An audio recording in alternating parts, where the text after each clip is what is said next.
my lovely students, how are you all? This is Mansi. Welcome back to the session. और ये session record हो रहा है सुबह सुबह और अभी सच बता रही हूँ, जस्ट मैंने सेशन शुरू किया तो आवाज़ बंद हो गई। ऊपर कंस्ट्रक्शन चल रही थी और घू घू घू की आवाज़ आ रही थी। मैंने कहा चलो जब मैं चीखना शुरू करूँगी तो आवाज़ नहीं आएगी, लेकिन अभी के लिए काम पॉज हुआ। जो वीडियो में तुम्हें घू घू की आवाज़ है ना, समझ जाना कि ऊपर कंस्ट्रक्शन चल रही है। सो अब आ गए हम अपने कोऑर्डिनेट ज्योमेट्री पे। कैसा लग रहा है? आधी बुक ऑलमोस्ट हम कर चुके हैं, आधे सिलेबस हमारा रहता है। आधा का भी कहाँ, कल आधा हो गया था। आज हम सेकेंड हाफ पे आ गए, जिसमें से स्टैट्स और प्रोबेबिलिटी के चैप्टर को तो तुम चैप्टर मानते ही नहीं है ना। चलो फटाफट से स्टार्ट कर लेते हैं कोऑर्डिनेट ज्योमेट्री। वैसे तो इजी सा चैप्टर है, आपको मैम आपको तो हर चैप्टर ऐसे बोलते हो, बट सच में जब भी आप चैप्टर के किसी भी चैप्टर के कंसेप्ट्स को समझ जाओगे ना, उसके क्वेश्चंस को कुछ क्वेश्चंस प्रैक्टिस कर लिए तो आपको भी हर चैप्टर इजी लगेगा। हमें वो चैप्टर मुश्किल लगता है जिसके हमें कंसेप्ट्स नहीं पता, जिसके क्वेश्चंस में हम अटक जाते हैं। जहाँ कंसेप्ट्स क्लियर होंगे वो चैप्टर कभी भी मुश्किल नहीं रहता। ठीक है, सो कोऑर्डिनेट क्या होता है? कोऑर्डिनेट प्लेन पर पॉइंट की पोजीशन को बताता है। जैसे यहाँ पे ए हमारा, मैं बस पहले बता रही हूँ, फिर ये छोटी छोटी चीज़ें भी बताऊंगी। मान लो यहाँ पे कोई पॉइंट है फॉर एग्जांपल। अब ये पॉइंट जो है यहाँ पे, इसका कुछ डिस्टेंस है, एक मिनट ज़रा, इसका कुछ डिस्टेंस है एक्स एक्सिस के, इसका कुछ डिस्टेंस है वाई एक्सिस से। सो यहाँ से हम बता देते हैं, इस इन पॉइंट से हम बता सकते हैं कि भैया ये पॉइंट ना, जो भी एक्स एक्सिस का होगा यहाँ लिख दिया, वाई एक्सिस का होगा यहाँ लिख दिया। उस पॉइंट को हम डिफाइन कर पाते हैं, उस पॉइंट की हम पोजीशन बता पाते हैं, और ये जो हम बताते हैं इसको हम बोलते हैं कोऑर्डिनेट। ठीक है, अब एक प्लेन में हम कैसे बनाते हैं? ये हमारी जो वर्टिकल वाली होती है ये होती है वाई एक्सिस, ये जो हॉरिजॉन्टल वाली आराम कर रही है दैट इज एक्स एक्सिस, और ये जो पॉइंट जहाँ पे ये इंटरसेक्ट करते हैं 0 0 होता है जो, वो है हमारा ओरिजिन। ठीक है, ओरिजिन हमेशा कैसा होता है? एक्स भी 0 वाई भी 0। ठीक है, और जब भी कोऑर्डिनेट लिखते हैं पहले हमेशा एक्स वाला बाद में y वाला, मतलब यहाँ पे लिखना है। और ये अगर 4 हुआ तो पहले 4 लिखोगे, और ये मान लो अगर 3 होता है तो बाद में 3 लिखोगे। ठीक है, चलो इधर आते हैं। वही सेम चीज़ जो यहाँ मैंने बताई, ये हमारा पॉइंट है। ठीक है, इसका डिस्टेंस देखा हमने यहाँ पे।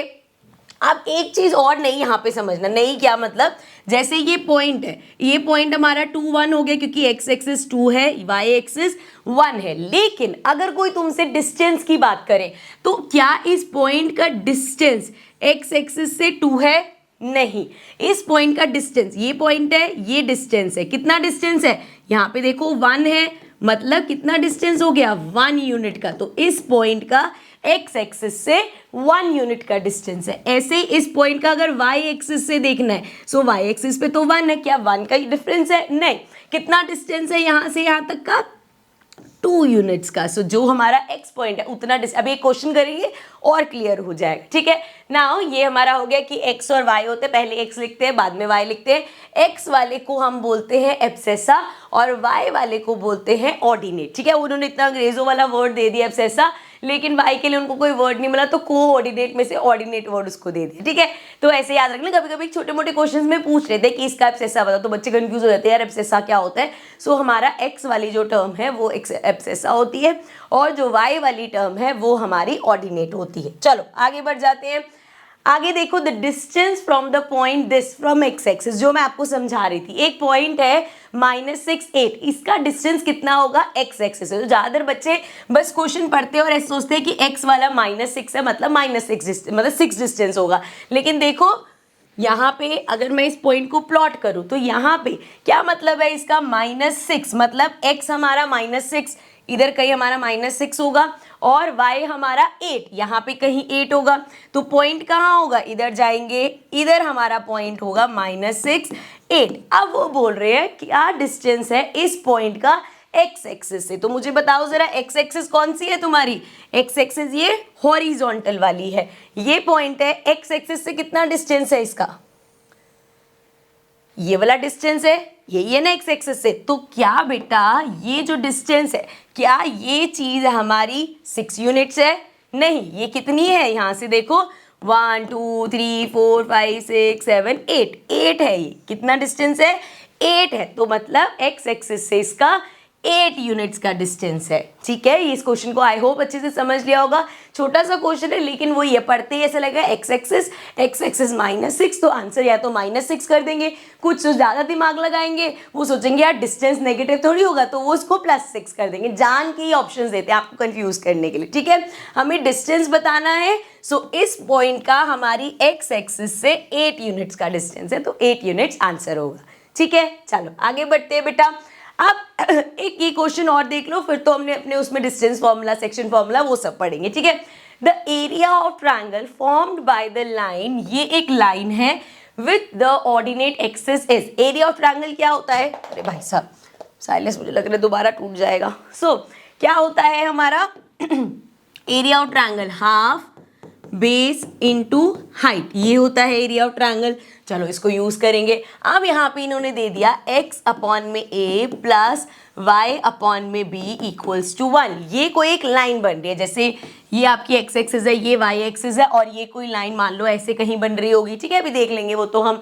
ठीक है, तो ये लाइन है, ये हमारी लाइन हो गई, ये ट्रायंगल बना रही है, एक्सिस के साथ बोला ना उसने, फॉर्म बाय एक्सिस। सो ये ट्रायंगल का आपको एरिया निकालना है, लेकिन अब हमें यहाँ पे कुछ पता तो है नहीं, कैसे पता चलेगा? आपको याद होगा पेयर ऑफ, मेरी आवाज़ बिल्कुल जा चुकी है, सोच रही पानी रख लो साथ साथ पीती रहो। सो आपने देखा होगा पेयर में हमने वो करा था, ग्राफिकल जब रिप्रेजेंट करना होता है तो उसमें हमने क्या देखा था, अगर हम एक को 0 रखें या 1 रखें, 2 रखें, दूसरे की वैल्यू आ जाएगी। सो यहाँ पे अगर मैं x को 0 रखती हूँ फॉर एग्जाम्पल, तो क्या आ जाएगा मेरे पास? 0 upon A plus Y upon B. मैं आपको सिर्फ समझाने के लिए कर रही हूँ, आपको कुछ ये करके दिखाने की जरूरत नहीं है। सो ये हो जाएगा 0 plus y upon B equals to 1, मतलब y इक्वल्स टू आ गया b। सो यहाँ से हमने क्या देखा, जब x 0 है तो y इक्वल है b के, तो कहाँ प्लॉट करेंगे? x 0 y b। अब मैं इसको हटा देती हूँ।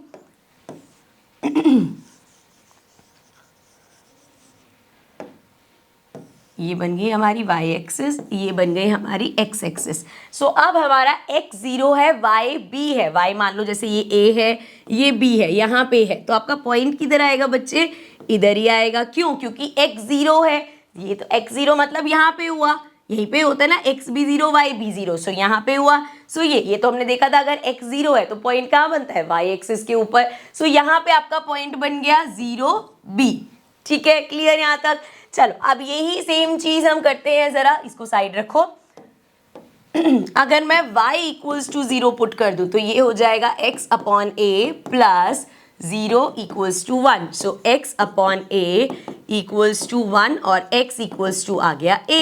अब कोऑर्डिनेट क्या आ गए? हमने a और 0 रखा, जब हमने y को 0 रखा तो हमारे पास x की वैल्यू a आ गई। अब अगर मुझे ये प्लॉट करना है कि y आपका 0 और x a मान लो यहाँ पे है, ठीक है, a b इस तरीके से, तो पॉइंट कहाँ पे आएगा?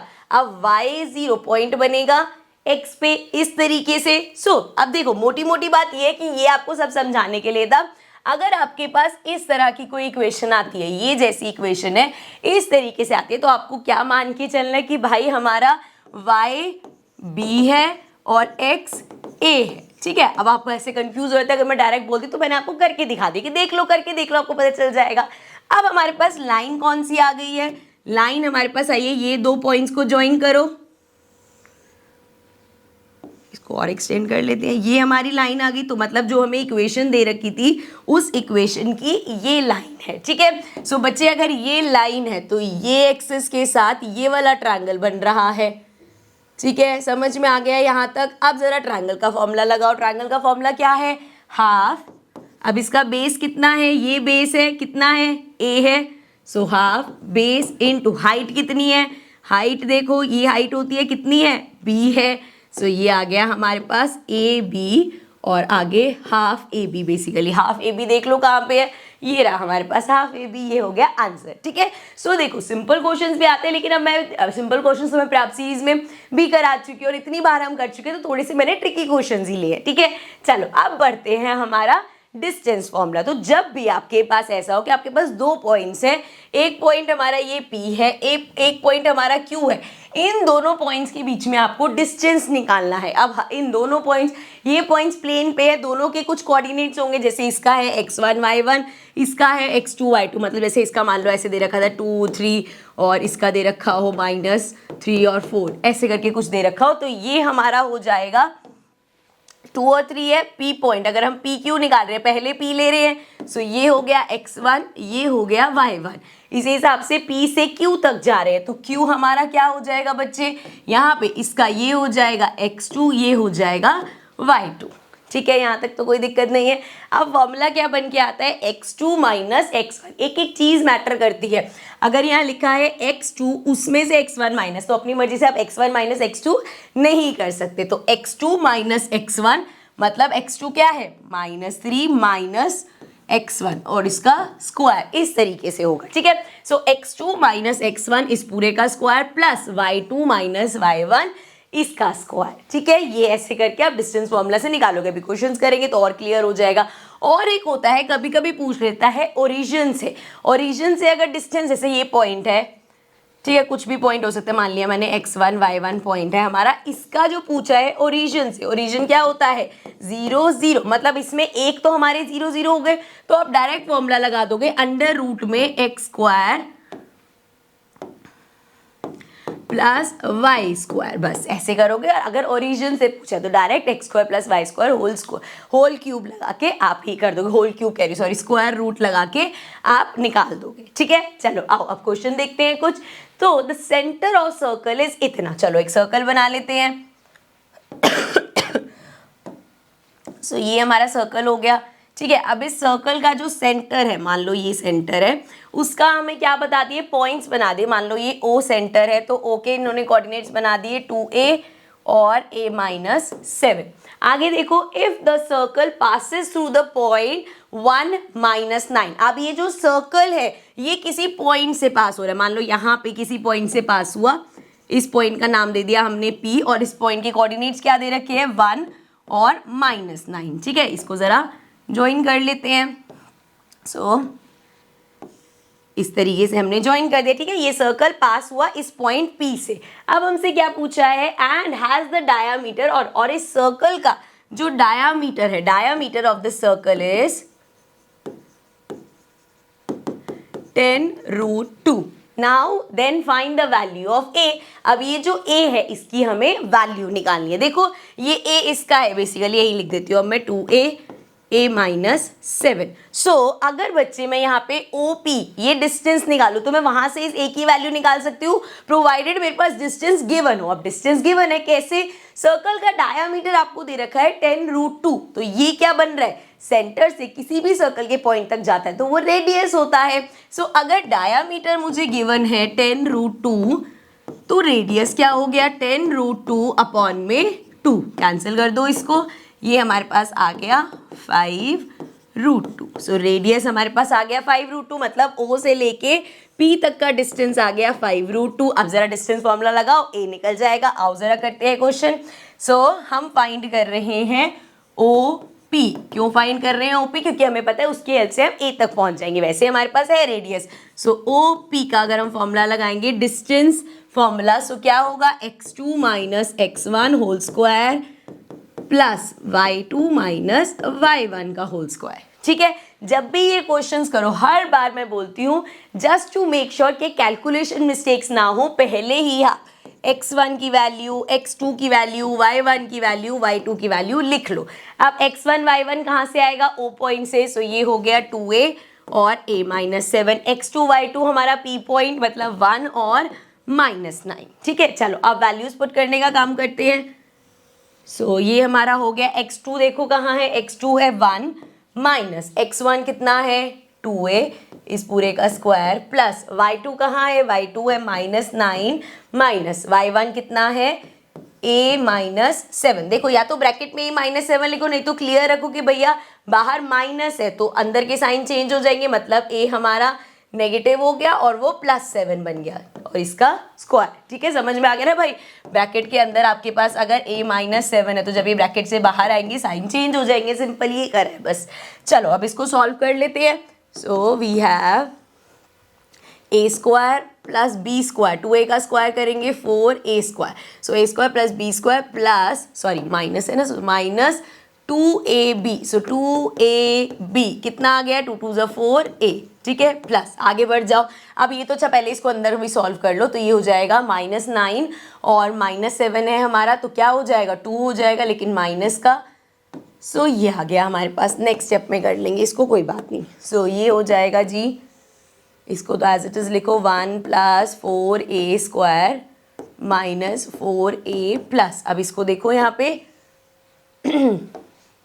a square plus b square minus 2ab लिख दिया मैंने पूरा, ताकि आपको थोड़ी सी भी कंफ्यूजन ना हो। ठीक है, मैं और भी फटाफट कर देती तो आप कहते मैम इस स्टेप पे क्या किया, ये क्या किया, इसलिए मैंने पूरा उसको आराम से लिख दिया। सो ये हो गया 1 + 4a square minus 4a plus, ये हो जाएगा -2 का स्क्वायर माइनस माइनस प्लस 2 2 ज़ा 4, सो ये आ गया 4 plus a square then minus minus plus 4a। अब देखो यहाँ पे हमारे पास एक तो ये -4a प्लस 4a कट जाएगा और क्या बचा, आओ जरा देखते हैं। a स्क्वायर वाली दो टर्म्स आ गए, 4 + 1 5a स्क्वायर हो गया, यहाँ पे हो जाएगा 4, ये आ गया हमारे पास 5, सो हमारे पास आ गया अंडर रूट में 5a स्क्वायर प्लस 5 और इसकी वैल्यू क्या थी 5√2 थी, एक बार देखना 5√2 तो दिस इज इक्वल टू 5√2। अब दोनों का स्क्वायर कर देते हैं, सो squaring both sides,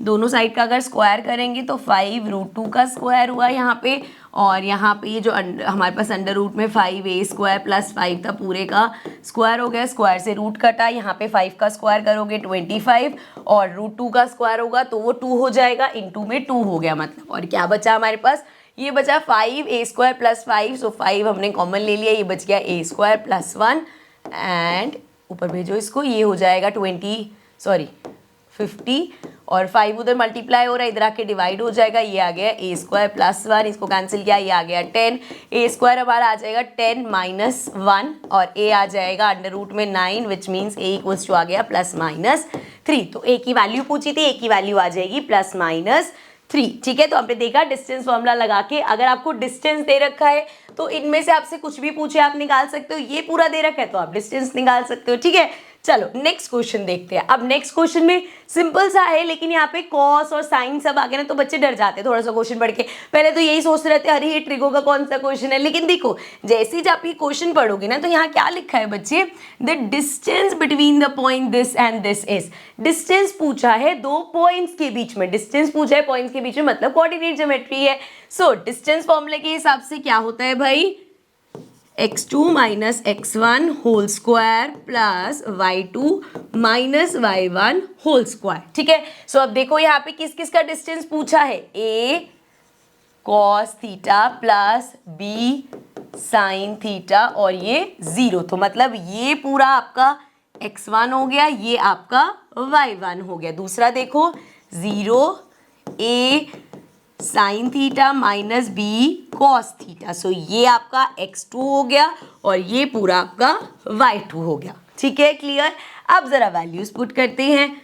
so values put करेंगे, देखो x2 कितना है, अभी लिखा था हमने x2 है 0 माइनस x1 कितना है, x1 है हमारा a, इसको ब्रैकेट में रखो, a cos theta plus b sine theta, यहाँ पे एक चीज समझने वाली है, देख लेना ध्यान से, प्लस y2 कितना है, a sine theta plus sorry minus b cos, question में माइनस ही है ना, हाँ b कॉस थीटा और साथ में -0 का स्क्वायर। अब जरा नेक्स्ट स्टेप जो मैं कर रही हूँ ना ध्यान से देखना, बिकॉज यहाँ पे तुम प्लस माइनस की फिर गलती कर दोगे। देखो बच्चे ये पूरा होल स्क्वायर है, ठीक है। अब बच्चे क्या करेंगे, 0 इसमें से माइनस होगा तो इसको बाहर माइनस की जगह इसके सारे साइन चेंज कर देंगे। अब इस चीज को ऐसे समझो, अगर मेरे पास है 0 माइनस एक्स होल स्क्वायर, सो ये क्या बनता है हमारा -x का होल स्क्वायर, है ना।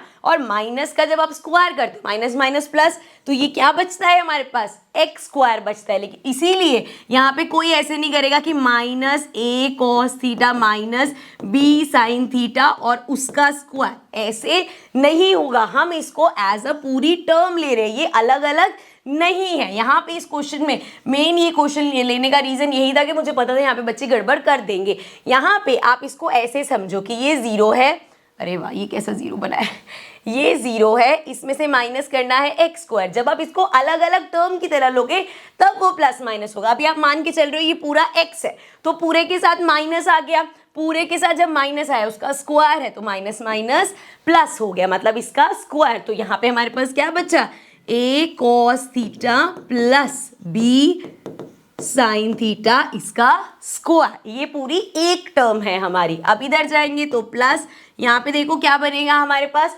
माइनस जीरो, अब इसमें से माइनस जीरो करोगे यही रहेगा, so A sine theta minus B cos theta इस पूरे का स्क्वायर। ठीक है, यहाँ तक तो कोई दिक्कत नहीं है। चलो आगे देखो जरा, अब हम क्या करेंगे, इस पे हमें आइडेंटिटी लगानी है, तो थोड़ा सा लंबा बना लेते हैं इसको। सो ए स्क्वायर मतलब ए का स्क्वायर भी होगा और कॉस का भी स्क्वायर होगा। So A square plus B square plus 2a क्या है हमारा, ए कॉस थीटा और साथ में बी साइन थीटा। ठीक है, प्लस अब इस पे आ जाओ, ए स्क्वायर प्लस बी स्क्वायर, और क्योंकि ये माइनस वाला है तो minus 2ab। So minus 2a क्या है और b क्या है। ठीक है, यहाँ तक कोई दिक्कत नहीं है। अब देखो यहाँ पे पूरा ये कट जाएगा, ये है हमारे पास 2। अच्छा, इसको अगर आप ऐसे देखोगे, A cos theta B sine theta, की यार ए के साथ साइन थीटा है, यहाँ पे बी के साथ, इसको ऐसे देखो ना बच्चे, 2ab साइन, मल्टीप्लाई है ना, किसी भी ऑर्डर में लिख सकते हो। सो 2ab sine theta cos theta, ये भी ऐसा ही है, 2ab sine theta cos theta, ऐसे ही तो है ये, है ना। सो क्या होगा, ये कैंसिल आउट हो जाएंगे क्योंकि ये सेम है। सो ये दोनों गए। अब देखो हमारे पास क्या बचा ब्रैकेट में, यहाँ पे देखते हैं, ब्रैकेट कह रही हूँ, अंडर रूट में। सो यहाँ पे हमारे पास है बेटा A square cos square theta plus, और वहां से ए स्क्वायर वाला और उठा लेते हैं, A square sine square theta, then plus B square sine square theta, और यहाँ पे हमारे पास है plus B square cos square theta. ठीक है, अब थोड़ा सा आपको ट्रिगो पे ले जाती हूँ मैं।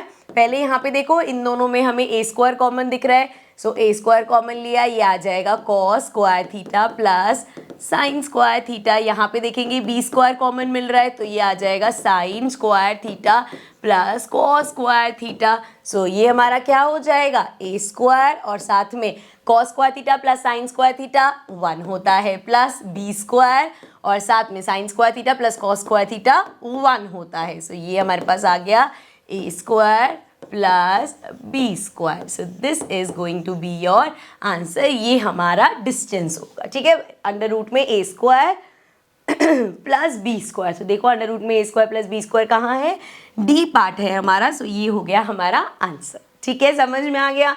चलो आगे बढ़ जाते हैं, नेक्स्ट देखते हैं अब सेक्शन फॉर्मूला। हाँ जी, तो पानी वानी पी लिया है मैंने, गला थोड़ा सा बेटर लग रहा है पानी पीने के बाद। गर्म पानी का सिपर भर के रख लिया गया है यहाँ पे। तो रिकॉर्डेड सेशन है तो बीच में ब्रेक ले लेके मैं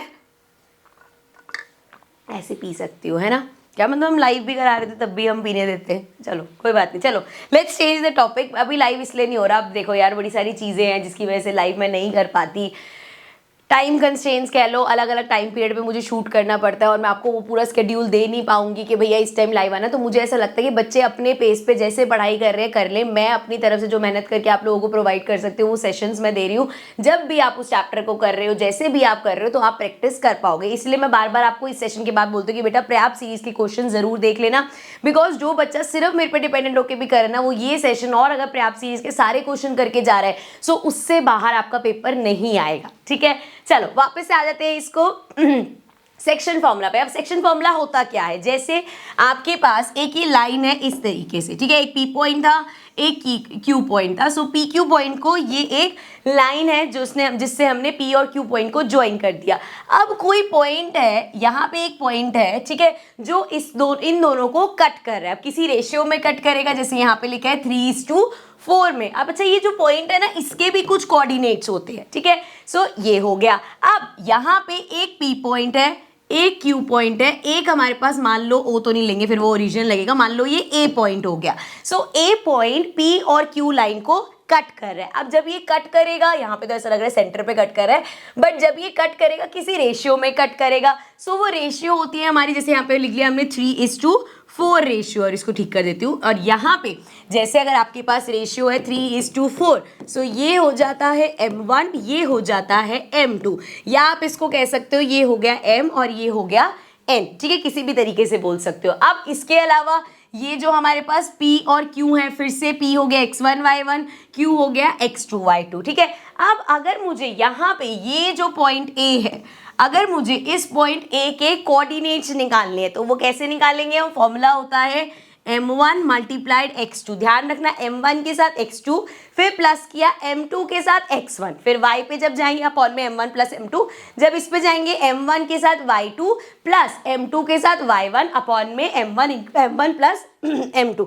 अब ये तो प्लस वाला है तो m1 प्लस m2 लिखो या m2 प्लस m1 लिखो, one of the same thing, ठीक है। सो जब भी रेशियो निकालना होता है, लेट करना है k:1, तो कुछ क्वेश्चन आएंगे जिसमें आपको a के कोऑर्डिनेट्स दे रखे होंगे लेकिन ये रेशियो नहीं दे रखा होगा। आपको कहा होगा कि देखो ये पॉइंट A है, इसके कोऑर्डिनेट्स ये हैं, ये इस लाइन को कट करते, तीनों के कोऑर्डिनेट्स आपको दे रखे होंगे। आपसे पूछा होगा किस रेशियो में कट करता है, ये बताना है। तो इस केस में हमेशा हम रेशियो k:1 लेंगे। चलो कुछ क्वेश्चंस करते हैं डायरेक्ट, और क्लियर हो जाएगा। अच्छा, उससे पहले एक बार ये मिड पॉइंट वाला समझ लो। ये तो है ही कि एक तो आपने समझ लिया कि एक लाइन है, उसको एक पॉइंट ने कट किया, तो उसके कोऑर्डिनेट्स कैसे निकालेंगे, सेक्शन फॉर्मूला से। अब अगर जिस पॉइंट पे कट कर रहा है, जो पॉइंट कट कर रहा है, वो बता दिया कि वो मिड पॉइंट है, जैसे इस ए बी का ये मिड पॉइंट है। जब मिड पॉइंट हो जाएगा मतलब रेशियो क्या हो गई, सिंपल 1:1 हो गई रेशियो। जब मिड पॉइंट है, अगर कोई भी लाइन का मिड पॉइंट है, मिड पॉइंट का काम क्या है, दो इक्वल पार्ट्स में कट करना। सो 1:1 हो गया, ठीक है, ये 1:1 हो गया। सो फॉर्मूला हमारा इजी हो गया, क्योंकि देखा जाए तो क्या हो गया, m1 भी 1 हो गया, m2 भी 1 हो गया, तो सेम सेक्शन फॉर्मूला ही है। लेकिन कैसा हो गया, पहले हमने अगर किया m1, उसके साथ देखो सेक्शन फॉर्मूला लिख रही हूँ मैं, m1 उसके साथ था x2 प्लस m2 उसके साथ था हमारा x1 अपॉन में m1 प्लस m2, और y कोऑर्डिनेट पे जाएं तो m1 के साथ y2 प्लस m2 के साथ y1 अपॉन में m1 प्लस m2। ये हमारा फॉर्मूला था बेटा। अब यहाँ पे जब वो मिड पॉइंट है, सो m1 m2 दोनों क्या हो गए हमारे, 1:1 हो गए, तो ये हो गया 1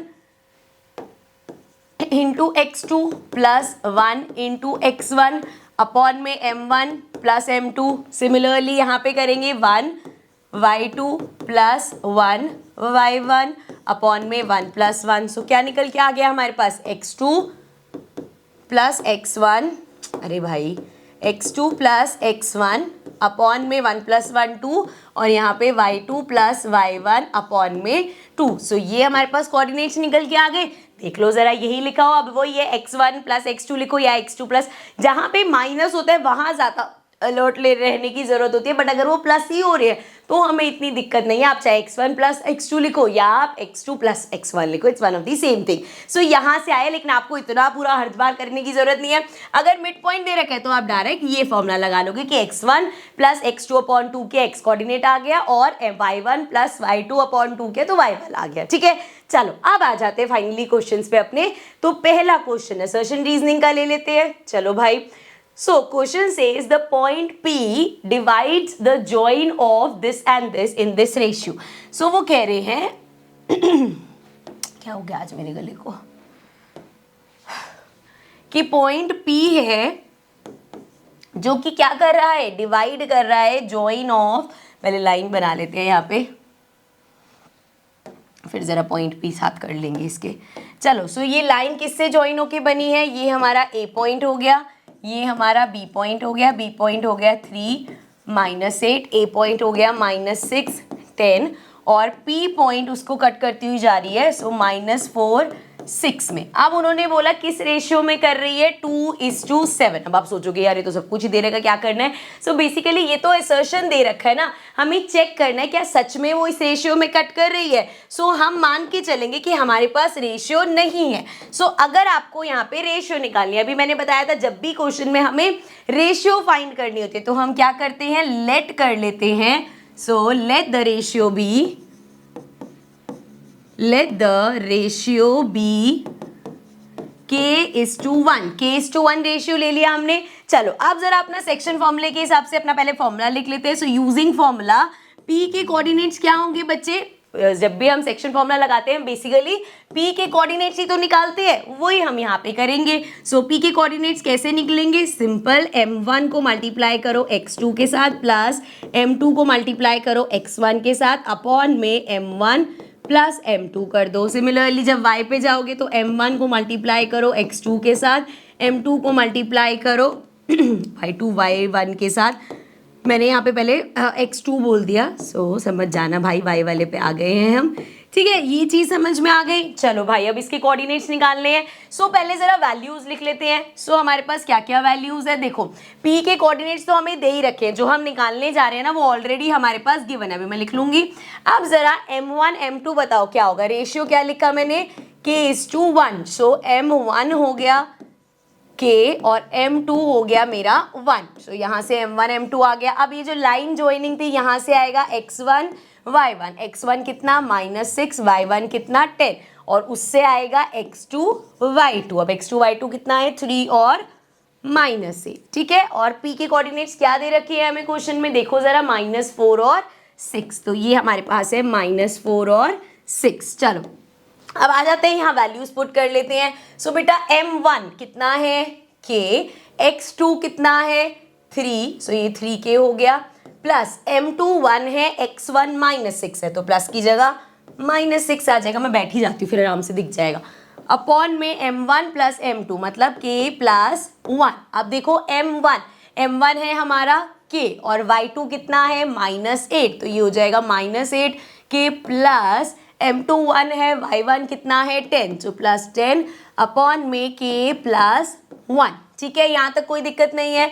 चलो अब देखो जरा, अब हमें क्या करना है, ये और ये हमें पता है इक्वल है, मतलब ये वाला जो पार्ट है -4 के इक्वल हो गया, ये वाला जो y वाला पार्ट है ये 6 के इक्वल हो गया, ऐसे ही इसको रख के देख देंगे। सो ये हो जाएगा 3k -6 अपॉन में k प्लस 1, ये हमारा हो जाएगा -4 एंड ये जो -8k प्लस 10 अपॉन में k प्लस 1 है ये इक्वल हो जाएगा 6k, ठीक है, यहाँ तक क्लियर है। सो यहाँ से अब दोनों में से किसी से भी आप k की वैल्यू निकाल सकते हो, जैसे यहाँ से करते हैं। सो ये हमारा हो जाएगा 3k -6 और ये हो जाएगा -4k और मल्टीप्लाई होगा तो -4 आ गया। अब k वाले एक साथ कर लो, 3k प्लस 4k हो जाएगा, ये वाला हो जाएगा -4, 6 उधर जाएगा प्लस का 6 हो जाएगा, सो ये हो गया 4 5 6 7 के इक्वल हो जाएगा, प्लस माइनस 6 में से 4 माइनस करेंगे 2, तो k की वैल्यू आ गई 2/7, 2/7 आ गई, मतलब k हमारा अगर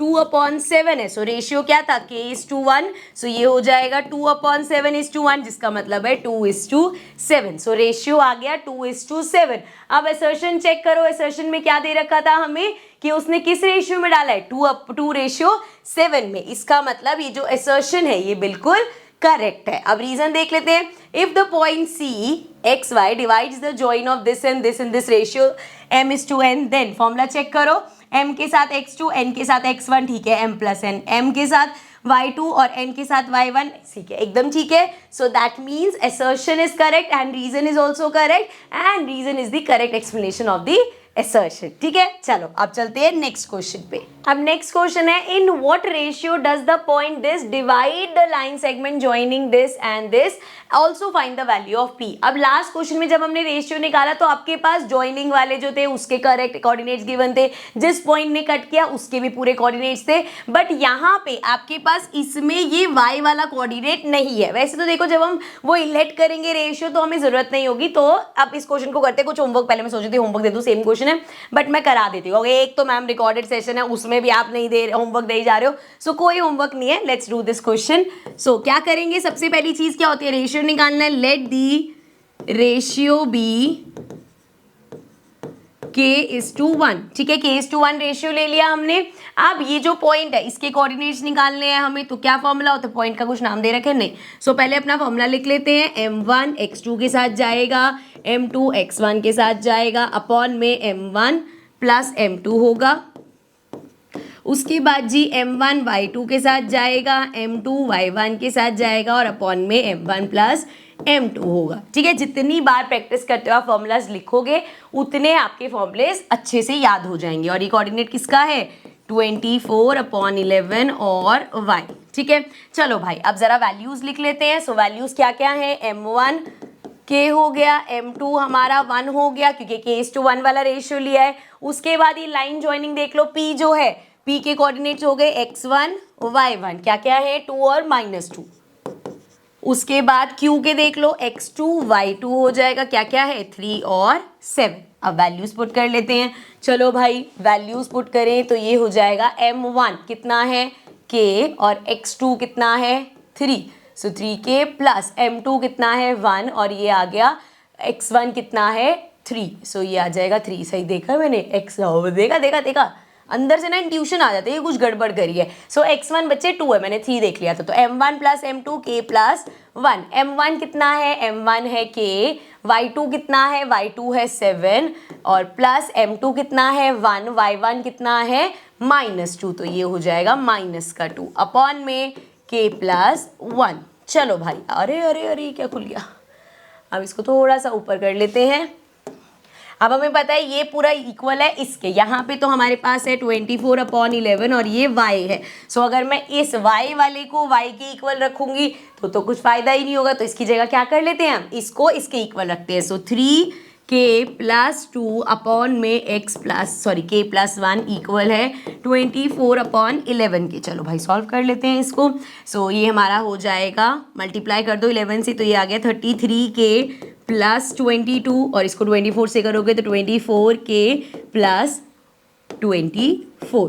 ठीक है, सो 33k और यहाँ पे माइनस का 24k हो जाएगा, ये है 24 और ये उधर जाके माइनस का 22 हो जाएगा। सो अब देखो 4 5 6 7 8 9 10 11 12 13, ये आ गया 9 और ये आ जाएगा 9k प्लस का, और यहाँ पे हो जाएगा 24 में से 22 जाएंगे 2 हो जाएगा हमारा। सो k हमारा हो जाएगा 2/9। सो एक तरीका से हम कह सकते हैं कि रेशियो हमारी क्या हो गई 2:9, ये हमसे पूछी थी। और अब उन्होंने साथ में क्या बोल दिया था, हमें साथ ही साथ बोल दिया था कि हमें y की वैल्यू भी निकालनी है। y की वैल्यू निकालना भी आसान है, कैसे बेटा, देखो ये वाला जो पार्ट है हमारा ये y के इक्वल है। सो मैं लिख सकती हूँ y इक्वल है 7k माइनस 2 अपॉन में k प्लस 1k।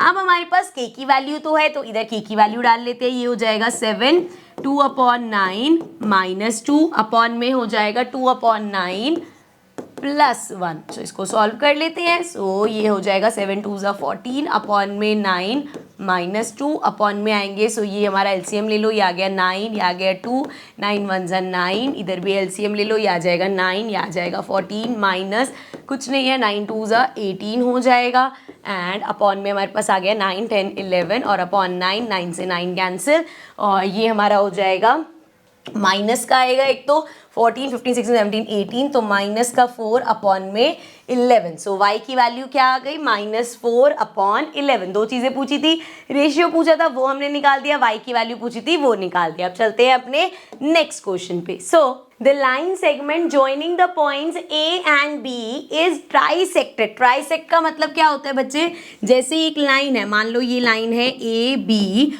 और दो पॉइंट्स इसको इक्वल 3 पार्ट्स में डिवाइड कर दे। मतलब जैसे ये दो पॉइंट्स ने डिवाइड किया, ये इक्वल है इसके, ये इक्वल है इसके, तो मतलब अगर मैं यहाँ से मान लो ए, इसको पी क्यू ले लेते हैं। सो इसमें क्या होगा, अगर मैं ए क्यू की बात करूं तो इक्वल पार्ट्स में डिवाइड किया तो ये 1:1 हो गया।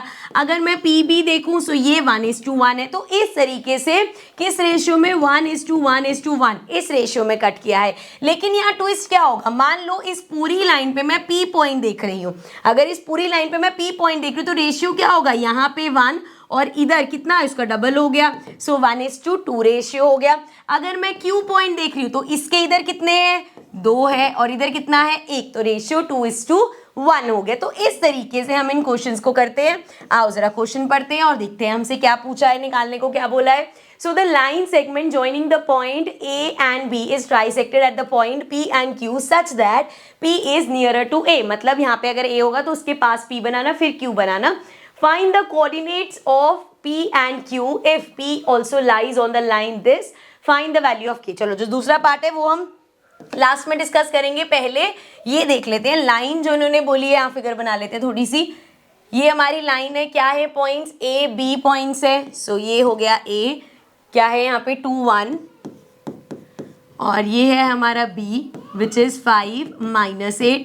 ठीक है, अब जो जो पॉइंट्स है वो कौन कौन से हैं, P और Q। और P और Q ऐसे हैं कि ये हो गया हमारा P और ये हो गया Q। ना P के कोऑर्डिनेट्स है हमारे पास, ना Q के कोऑर्डिनेट्स है। कोई बात नहीं, रेशियो तो पता है ना। जैसे अगर मैं P पे कंसंट्रेट करूँ, so P divides line A B किस रेशियो में, अभी मैं समझा के आई हूँ। देखो यहाँ पे जो ए पी ये 1 हो गया, ये बेसिकली 1:1 है। ठीक है, 1:1 क्योंकि ट्राइसेक्ट करे। लेकिन अगर हम पी पॉइंट देख रहे हैं, हम कह रहे हैं क्यू पॉइंट कुछ है ही नहीं। सो यहाँ पे 1 पार्ट है, यहाँ पे 2 पार्ट है। सो ये हो जाएगा 1:2। So P divides line A B in 1:2 ratio, इस रेशियो में डिवाइड कर रही है। ठीक है, अब 1:2 रेशियो है। सो हमारा क्वेश्चन में क्या क्या हो जाएगा, अपनी सारी चीजें लिख लेते हैं, फिर फॉर्मूला लगा लेंगे। सो x1 हमारा हो गया 2, y1 हमारा हो गया 1 और x2 हमारा हो गया 5, y1 हमारा हो गया -8 और m1 m2 क्या हो गया, m1 हो गया 1, m2 हो गया 2। ध्यान रखना बेटा, रेशियो जरूरी है। अगर इसको गलत लिख लिया 2:1 तो m1 m2 गड़बड़ कर जाएंगे। अब अपना सेक्शन फॉर्मूला लगाते हैं। So using section formula P के कोऑर्डिनेट्स निकालने हैं। क्या होंगे हमारे P के कोऑर्डिनेट्स, m1 मल्टीप्लाई होगा x2 के साथ प्लस m2 मल्टीप्लाई होगा x1 के साथ अपॉन में m1 प्लस m2। ठीक है, और उसके बाद y के कोऑर्डिनेट्स निकालेंगे तो हमारा m1 मल्टीप्लाई होगा y2 से प्लस m2 मल्टीप्लाई होगा y1 से और अपॉन में m1 प्लस m2 आ गया। ठीक है, फॉर्मूला लिख लिया, वैल्यूज लिख ली, पुट कर लेते हैं वैल्यूज। सो ये हो जाएंगी, m1 देखो क्या है 1, x2 कितना है 5 प्लस m2 कितना है, किधर गया m2 2 और x1 कितना है 2 अपॉन में m1 m2 मतलब 1 प्लस 2। y के कोऑर्डिनेट्स पे आ जाओ, m1 1, y2 कितना है -8 प्लस m2 कितना है 2 और y1 कितना है हमारा 1। उसके बाद ये हो जाएगा 1 + 2। चलो भाई सॉल्व कर लेते हैं इसको, हमारे पी के कोऑर्डिनेट्स आ जाएंगे।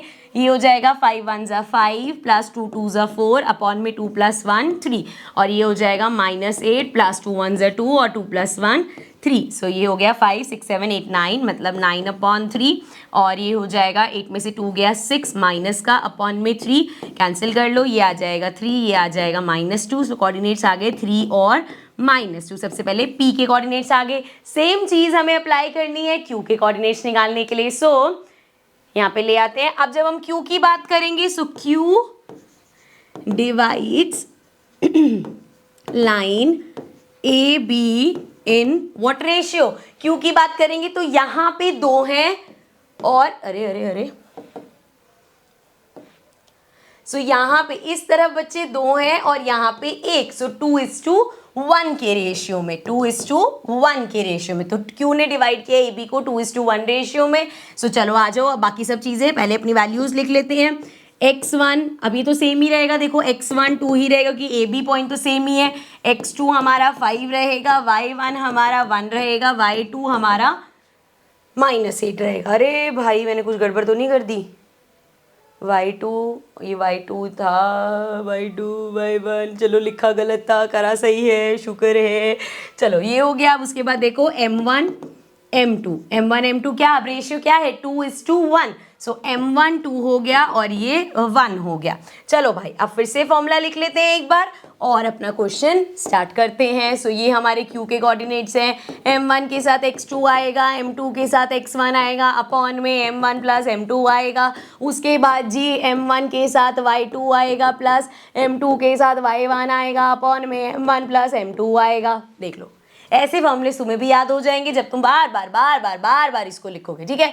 चलो वैल्यूज पुट करते हैं बच्चे। सो m1 कितना है अब 2 है, x2 कितना है 5 है, प्लस m2 कितना है 1 है, x1 कितना है 2 है, उसके बाद ये हो जाएगा 2 + 1।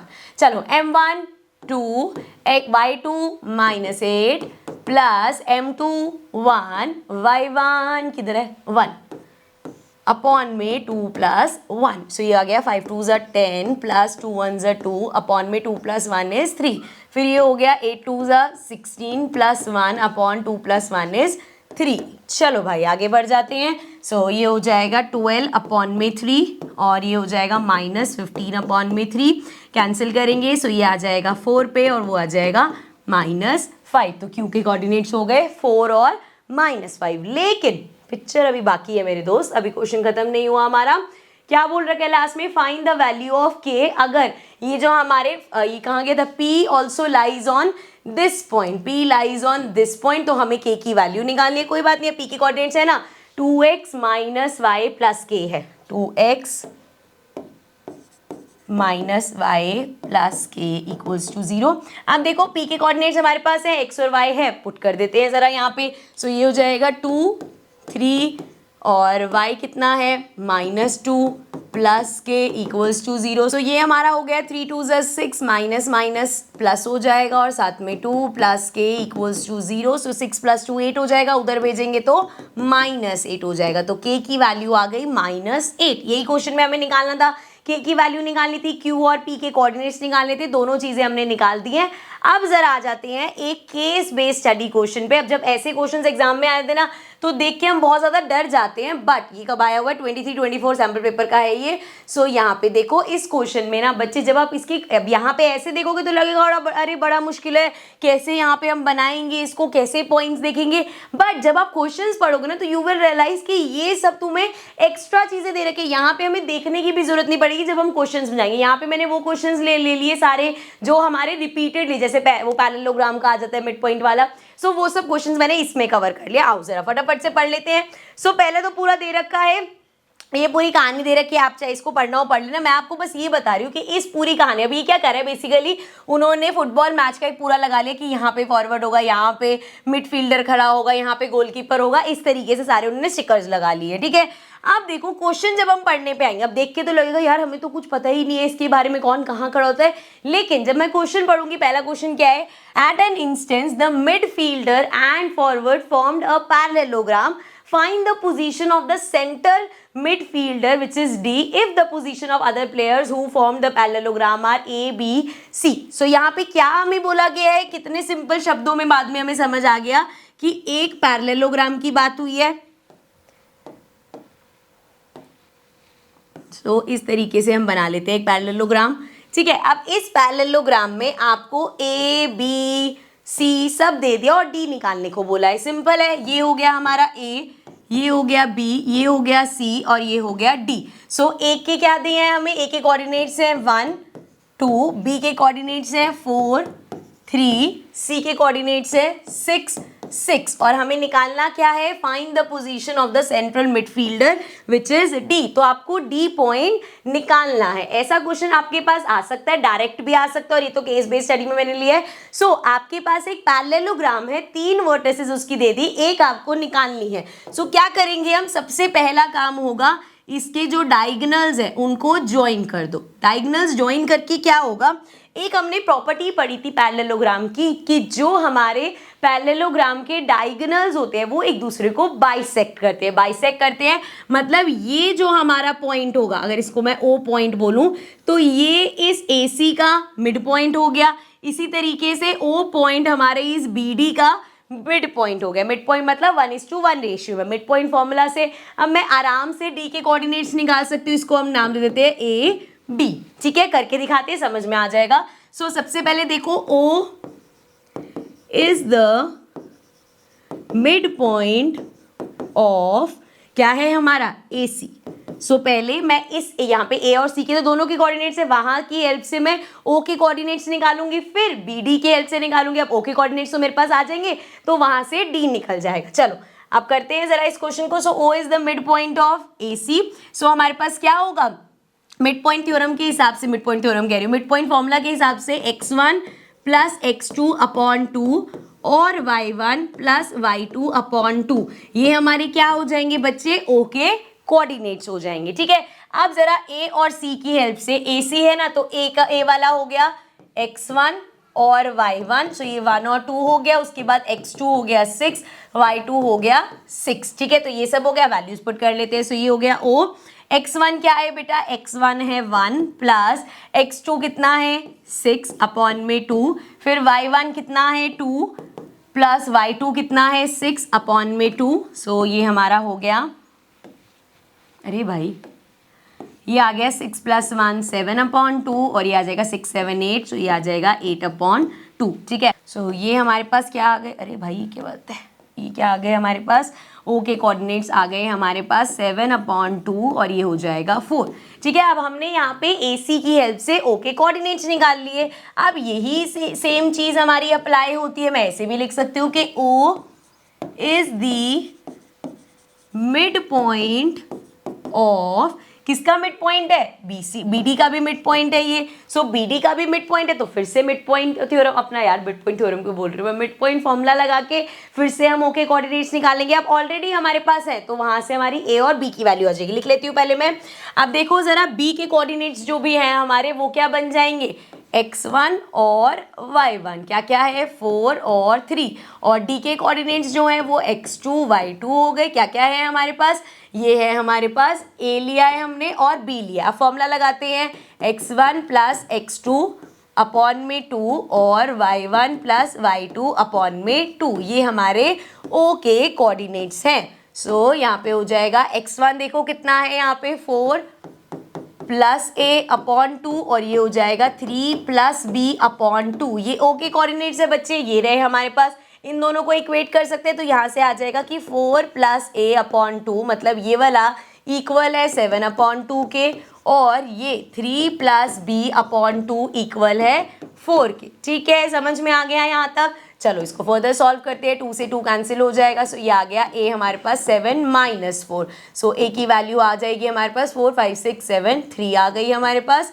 और इसमें देखें तो ये हो जाएगा 4 2 8 8 माइनस 3 हो जाएगा। सो B की वैल्यू आ गई हमारे पास 5। सो मतलब हमें जो D के कोऑर्डिनेट्स निकालने थे वो आ गए 3 और 5। ठीक है, समझ में आया। एक तो पैरेललोग्राम का क्वेश्चन हो गया, दूसरा आपको पता चल गया केस स्टडी में कभी कभी जो ऊपर इतनी सारी चीजें दे रखी थे वो सिर्फ हमें कंफ्यूज करने के लिए होती है। चलो अब इसी में आगे सेकंड क्वेश्चन पढ़ लेते हैं, नेक्स्ट क्वेश्चन देख लेते हैं बच्चे। नेक्स्ट क्वेश्चन क्या है हमारे पास, नेक्स्ट क्वेश्चन के भी 2 पार्ट है, दोनों पार्ट करेंगे। चेक इफ द गोलकीपर, इसको यहाँ रख लेते हैं। अब देखो मुझे कुछ वो फिगर देखने की जरूरत नहीं है कि गोलकीपर कहाँ खड़ा हुआ है क्या है। चेक इफ द गोलकीपर, मुझे दे दिया भाई जी के क्या कोऑर्डिनेट्स है बताओ जरा, -3 और 5। चलो शाबाश। आगे क्या है, स्वीपर जो H है, H के कोऑर्डिनेट्स क्या हैं हमारे, H के कोऑर्डिनेट्स है 3 और 1। उसके बाद है हमारे पास K विंग बैक, मुझे पता भी नहीं कि फुटबॉल में ये सब होते हैं। Fall on the same straight line, मुझे क्या करना है, मुझे बस बताना है ये GHK क्या ये एक स्ट्रेट लाइन पे फॉल होंगे। सो जब भी ऐसा कोई क्वेश्चन आए कि आपको 3 पॉइंट्स दे दिए कि वो स्ट्रेट लाइन पे फॉल होंगे नहीं, या फिर ऐसे पूछ रहे कि क्या वो कोलिनियर पॉइंट्स है, तो जो पॉइंट्स एक स्ट्रेट लाइन पे आते हैं, जैसे ये A बी सी। ये अगर एक स्ट्रेट लाइन पे, तो एक सिंपल सा यहाँ पे चलता है, जो शायद हम जो छोटा सा चैप्टर लेते थे ना यूक्लिड्स ज्योमेट्री, वहां पे ये बेसिक चीज देखी थी कि ए सी हमेशा इक्वल होगा A B plus B C के। क्या बोला मैंने कि ये जो पूरा है ये इक्वल होगा दिस प्लस दिस के। सो ए सी इक्वल होगा A B plus B C के, ठीक है ना। ये हमारे पास ये बेसिक चीज है। तो यहाँ पे अब यार हमें नहीं पता, मैं इसको अगर ऐसे ले लूँ, जी पॉइंट यहाँ पे, एच पॉइंट वहाँ पे, के पॉइंट यहाँ पे, हो सकता है इस ऑर्डर में ना हो सकता है ये इस ऑर्डर में, जी यहाँ पे, के यहाँ पे, एच यहाँ पे, मतलब ऑर्डर कुछ भी हो सकता है। या जब आपको पॉइंट्स भी दे, वहां तो खैर आप इसमें तो केस बेस्ड स्टडी है तो ऑर्डर देख भी सकते हो, पर जब आपको क्वेश्चन भी मिलता है ना तो ऑर्डर दिया हो नेसेसरी नहीं है। तो जब भी हम इस क्वेश्चन को करते हैं ना, हमें देखो एक मिनट देखना, वैसे ही हटता नहीं, देखती हूँ आज हटता है कि नहीं, बच गया, वेरी गुड।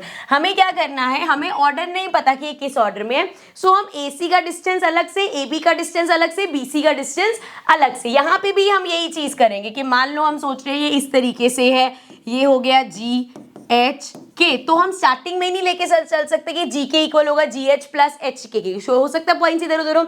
हमें ये पता है, हम एक GH निकालेंगे, हम एक अपना HK निकालेंगे, हम एक GK निकालेंगे। ये जब आप तीन डिस्टेंस निकाल लोगे, इनमें से अगर आपकी किसी भी दो को प्लस करके तीसरा आ रहा है, सो उसका मतलब है कि एक लाइन पे होंगे, अदरवाइज नहीं होंगे, ठीक है। तो अब एक एक करके स्टार्ट करते हैं।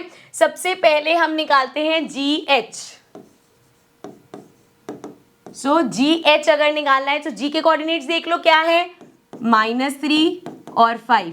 H के कोऑर्डिनेट्स देख लो 3 और 1, ठीक है। ये हमारे कोऑर्डिनेट्स हो गए।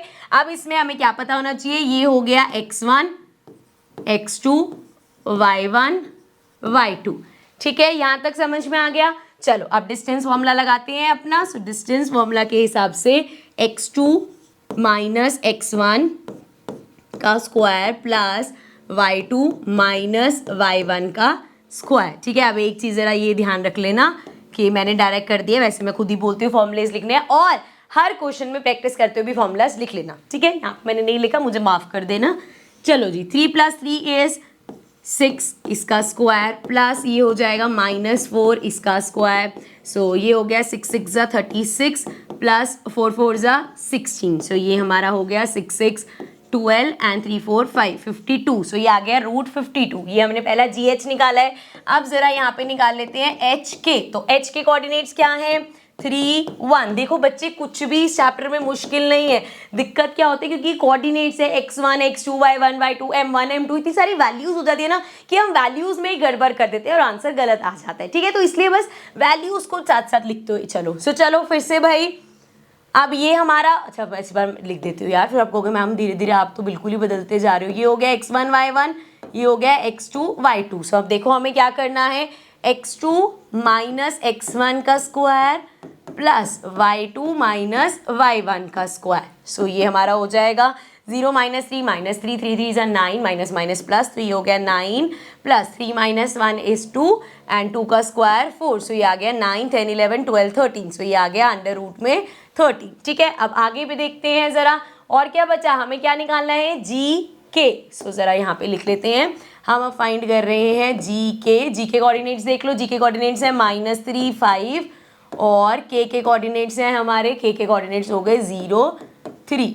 ठीक है। अब जरा देखो अंडर रूट में जरा चलते हैं, x2 माइनस x1 प्लस का हो जाएगा, then y2 minus y1 square. सो ये हो जाएगा 0 + 3 का स्क्वायर, डायरेक्ट लिख दूँ 9, और प्लस ये हो जाएगा प्लस माइनस माइनस, 5 में से 3 गया 2 2 2 = 4। सो ये हमारे पास आ गया अंडर रूट में 13। सो तीन चीज़ें हमारे पास आ गई, √13 और √52। अब अगर 52 को हम सोचें तो 13 से इसका कुछ तो लेना देना है। क्या लेना देना है, 52 हमारा होता है 13 × में 4। सो अगर मैं यहाँ 4 को बाहर ले आऊँ, क्योंकि 4 2 का स्क्वायर होता है, सो ये आ गया 2 √13। अब देखो ज़रा, √13 प्लस √13, सो मतलब HK प्लस GK इक्वल आ गया मेरे, क्या था ये, GHK। एक बार चेक कर लूँ, अरे आजा भाई, GHK, ठीक है। सो यहाँ पे अगर 2 का डिस्टेंस को प्लस करके तीसरा आ रहा है, मतलब ये तीनों एक स्ट्रेट लाइन में लाए करेंगे। सो जो क्वेश्चन हमसे पूछा था, किधर गया क्वेश्चन में हमसे पूछा था check if these are on the same line. So yes, these are on the same line. ठीक है, अब इसी में ही साथ में इन्होंने बोल दिया, इसको मैं रब कर लेती हूँ पूरा बोर्ड। ठीक है, चलो अब देखो क्या पूछा है हमसे, check if the full back J, जो भी होता है फुल बैक, मुझे पता नहीं फुटबॉल में क्या होता है, एंड सेंटर बैक एल, इसको यहाँ पे कर लेते हैं जरा साथ साथ ताकि मैं लिख सकूं। सो एक तो बात करी है जे पॉइंट की जो कि 5 -3 है, और सेंटर बैक एल की बात करी है जो कि -4 6 है। Are equidistant from forward C. Equidistant का क्या मतलब होता है बच्चे, सी के कोऑर्डिनेट्स लिख लूं पहले। इक्वी डिस्टेंस का मतलब होता है इसका इससे डिस्टेंस और इसका इससे डिस्टेंस, ये डिस्टेंस और ये डिस्टेंस बराबर है या नहीं। ठीक है, ये हमें चेक करना है। ठीक है, and if C is the midpoint of, पहले तो इनका ये नापेंगे कि भैया ये इनका डिस्टेंस निकाल के कि ये है इक्वल या नहीं, और फिर हम निकालेंगे कि क्या पता ये स्ट्रेट लाइन पे ही हो तो क्या जे एल जो है सी इसका मिड पॉइंट है या नहीं। ठीक है, ये चीज समझो, जरूरी नहीं है अगर कोई चीज इक्वी डिस्टेंस है तो वो मिड पॉइंट पे है। जैसे यहाँ पे अब आपको दिख रहा है स्ट्रेट लाइन पे हो सकता है भैया, जैसे अब चलो एग्जांपल लेती हूँ, ये ए है, ये पॉइंट पी है और ये पॉइंट क्यू है। ठीक है, सो हो सकता है ए पी आपका 4 यूनिट हो, ए क्यू आपका 4 यूनिट हो, तो आप इसको कहोगे ये इक्वी डिस्टेंस है। इसका मतलब दिख रहा है स्ट्रेट लाइन पे नहीं, इसका मतलब ये नहीं कि इसका मिड पॉइंट हो गया। समझ रहे हो? So there is a difference between equidistant होना और मिड पॉइंट होना। ठीक है, चलो इसको हटा देते हैं अभी के लिए। अरे भाई चलो जी, आ जाओ वापस। अब देखो जरा, पहले इक्वी डिस्टेंस देखने के लिए हमें देखना है इफ जी सी हमारा इक्वल है, इसको ऐसे ही लेते ना, जी सी नहीं, इसको सी जे और इक्वल है सी एल के या नहीं, ये हमें चेक करना है। तो पहले देखते हैं सी जे। सी के कोऑर्डिनेट्स क्या हैं बच्चे? सी के कोऑर्डिनेट्स है हमारे 0 और 1, मतलब x1 हो गया 0 और y1 हो गया 1। जे के कोऑर्डिनेट्स देखो 5 और -3, मतलब y1 हो गया 5 और y2 हो गया -3। ठीक है, अभी ऐसा लगेगा कि मैंने यहाँ पे माइनस का साइन लगाया है। ठीक है, ये भी इक्वल्स टू हटा देती हूँ। चलो आ जाओ आ जाओ आ जाओ वापिस आ जाओ। चलो ये निकाल रहे हैं पहले हम सी जे। सो यहाँ पे x2 कितना है बच्चे? शाबाश, वेरी गुड। ये हमारा x2 है जिसको मैंने y1 लिख दिया, सही लिखा है, 0 1 x1 y1 5 -3 x2 y2। चल शाबाश। x2 - x1 मतलब 5 - 0 इसका स्क्वायर प्लस y2 - y1 मतलब -3 - 1 इसका स्क्वायर। सो ये हो गया 5 में से 0 गया 5 का स्क्वायर 25 प्लस माइनस प्लस 3 4 4 का स्क्वायर 16। सो ये हमारा हो गया 6 7 8 9 10 11 एंड 2 3 4 41। सो अंडर रूट में 41 आ गया। अब जरा चेक करते हैं सी एल। तो सी एल के लिए भैया हमारा सी तो पॉइंट सेम है, तो x1 y1 तो 0 और 1 ही रहेंगे, लेकिन x2 y2 क्या हो जाएंगे? एल के कोऑर्डिनेट्स मतलब -4 और 6। चलो फटाफट से पुट कर लेते हैं। सो x2 - x1 गया 0 इसका स्क्वायर प्लस y2 -y1 इसका स्क्वायर, थोड़ा सा ऊपर कर लेते हैं। सो ये हमारा हो जाएगा -4 का स्क्वायर करेंगे, 4 4 = 16। सो ये आ गया 16, ब्रैकेट में लिखने की जरूरत नहीं, प्लस 6 में से बन गया 5 5 5 = 25। सो 25 प्लस 16 41। सो यहाँ पे ये और ये इक्वल आ गए। सो देयरफॉर हम कह सकते हैं कि ये हमारा इक्वी डिस्टेंस है। ठीक है, समझ में आ गया, हमारा इक्वी डिस्टेंस आ गया। तो ये पूछा था, करेक्ट हो गया। अब हमें जज करना है क्या ये मिड पॉइंट है या नहीं। तो जे के कोऑर्डिनेट्स क्या है? 5 और -3 और इसके कोऑर्डिनेट्स है -4 और 6। अगर ये मिड पॉइंट है तो देखो इसको करने के एक दो तरीके हैं। या तो आप अपना सी के कोऑर्डिनेट्स का, ये रहा मिड पॉइंट फॉर्मूला लगा के देख लो कि यहाँ पे मिड पॉइंट फॉर्मूला लगाया, अगर सी के कोऑर्डिनेट्स 0 1 आ रहे हैं सो करेक्ट होगा। चलो using mid point formula,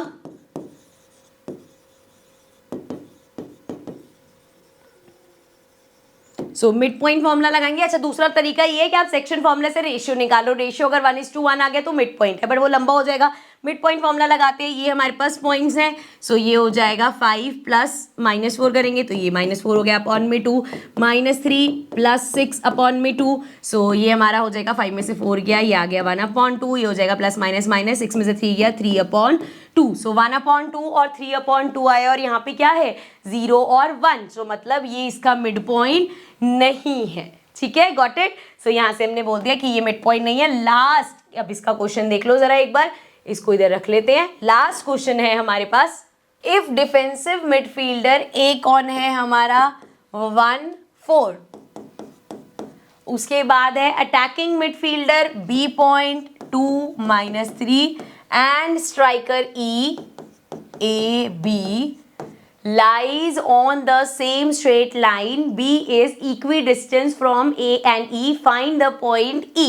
so यहाँ पे हमें क्या बोला है, B जो है हमारा equidistant है किससे, A और E से, यही बोला है ना, कि lies on the, अच्छा lies on the same straight line. लो जी, अब तो इन्होंने बहुत ही आसान कर दिया क्वेश्चन। पहले तो सिर्फ मुझे लगा इक्वी डिस्टेंस है, उन्होंने बोला ये तीनों पॉइंट सेम लाइन पे लाई करते हैं। ठीक है, तीनों पॉइंट सेम लाइन पे लाई करते हैं और हमारा जो ये ए पॉइंट है, if defensive this and attacking this and striker lie on the same point, B is equidistant. तो बी जो है इक्वी डिस्टेंस है ए और ई से। तो बच्चे अब देखो, अगर ये एक स्ट्रेट लाइन में है, बी का डिस्टेंस इससे और बी का डिस्टेंस इससे इक्वल है, तो ये मिड पॉइंट हो गया, मतलब 1:1 रेशियो में कट कर रहे हैं ना भाई। इक्वी डिस्टेंस भी है और स्ट्रेट लाइन पे भी जा रहा है। लास्ट क्वेश्चन में क्या था, इक्वी डिस्टेंस तो है लेकिन वो तीनों पॉइंट स्ट्रेट लाइन पे है या नहीं, ये हमें नहीं पता था। ठीक है, सो यहाँ पे ये मिड पॉइंट हो गया।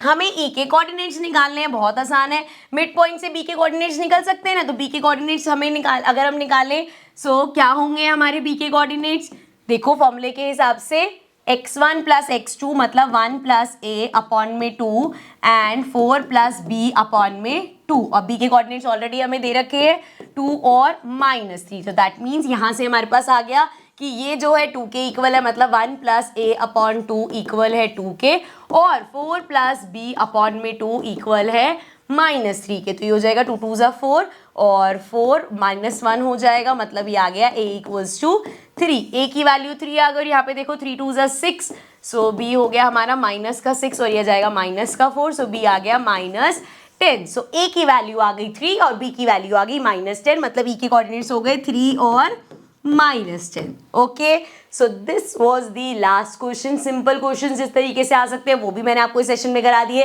ट्रिकी क्वेश्चन जहां गलतियां कर सकते हो वो भी हमने डिस्कस कर लिया। ठीक है, सो इसके साथ इस सेशन को एंड करते हैं। क्वेश्चन की और प्रैक्टिस करनी है। पर्याप्त सीरीज में हमने लास्ट 10 ईयर्स के जो भी PYQs है सब डाल रखे हैं, मतलब जो भी आगे हमारे पिछले 10 सालों में जो भी क्वेश्चन रिपीटेडली पूछे जाते हैं वो सब है। So once you practice these question and आप वो पर्याप्त सीरीज के क्वेश्चन प्रैक्टिस कर लोगे, सो उसके बाद इस चैप्टर से बाहर, मतलब इन क्वेश्चन से बाहर कुछ नहीं आएगा इस चैप्टर का। ठीक है, so I see you all in the next session. So next session में मिलते हैं, तब तक के लिए अच्छे से प्रैक्टिस करो, बड़ी सारी प्रैक्टिस करो, खूब सारे अच्छे मार्क्स लेके आओ। Bye bye for now.